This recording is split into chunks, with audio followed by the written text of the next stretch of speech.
Hello again, Facebook and YouTube. Because today marks Joe Biden's first 2 years, I want to go over with you why the world is the complete opposite of what you have been taught to believe. Some of you see the man who sells drugs to willing customers so he can feed his starving family as the scum of earth, while the rest of you see the barbaric monster who gives away stolen money in the name of government as a saint. In reality, most drug dealers are more virtuous than any government social worker because they trade only with what is rightfully theirs and only with those who want to trade with them. The upstanding, church-going, law-abiding, tax-paying citizen who votes Democrat or Republican is far more despicable and a bigger threat to humanity than the most promiscuous, lazy, drug-snorting hippie.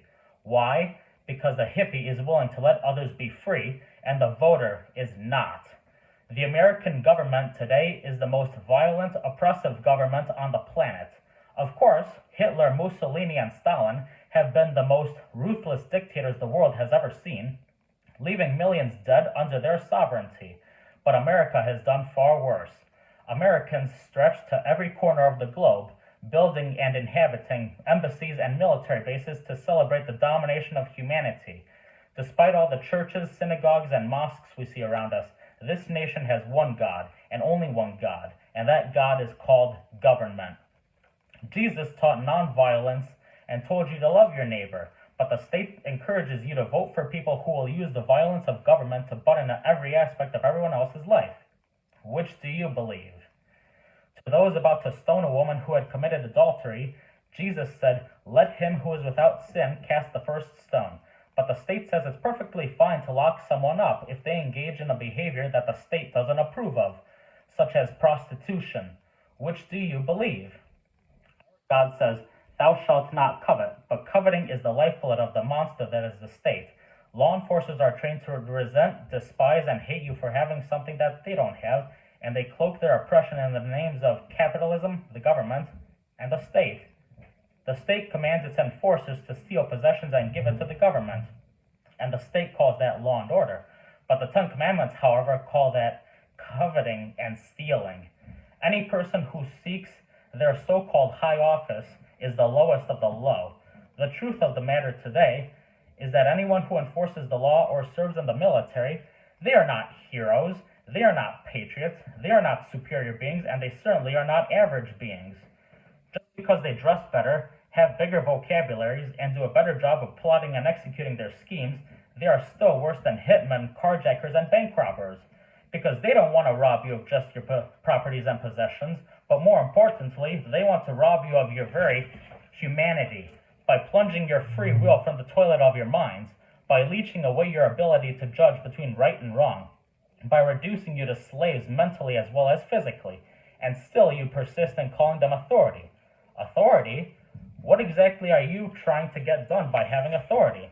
If you just live how you think you should live and mind your own business, exercising your own talents and striving to be what you believe you should be, why would you require yourself to have authority?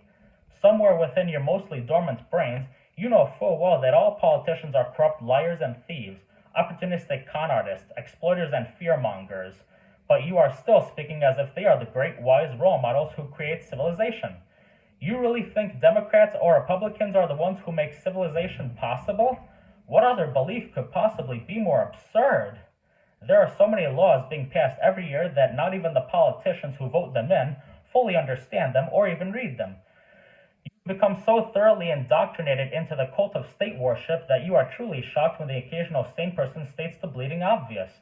The mere fact that the political crooks wrote something down and declared their threats to be law does not mean that any human being anywhere has the slightest moral obligation to obey.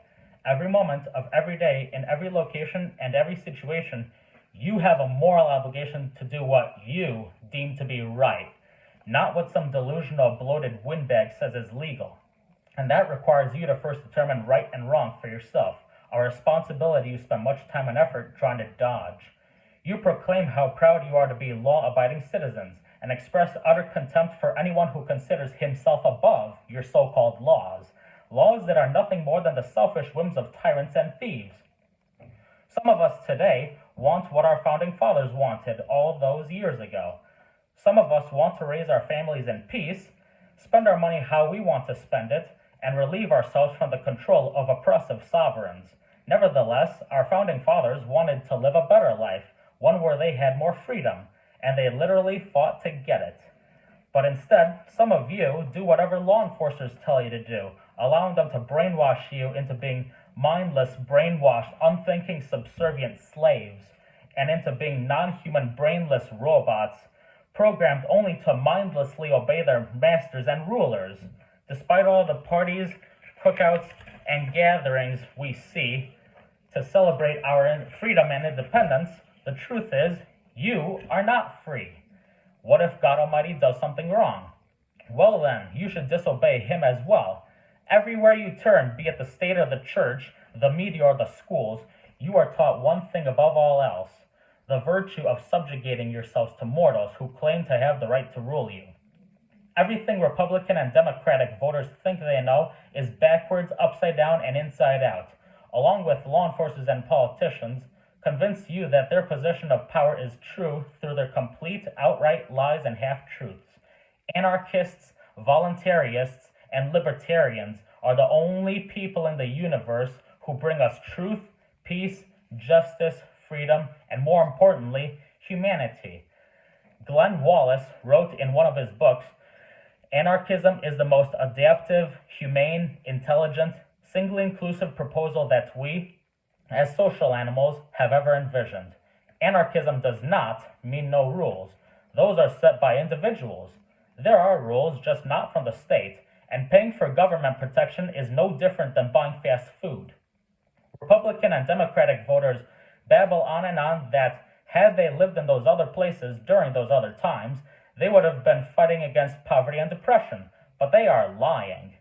Because instead, they would have been right there with the rest of the barbaric monsters, loudly demanding that the slaves be mistreated and that the witches be burned. Disobedience, resistance, and abolishments created society and civilization, but the people who do disobey, resist, and abolish, the government tells them, they are just lowlives and malcontents, people whose constitutional rights don't matter, people who deserve to be crushed under the malice of authority.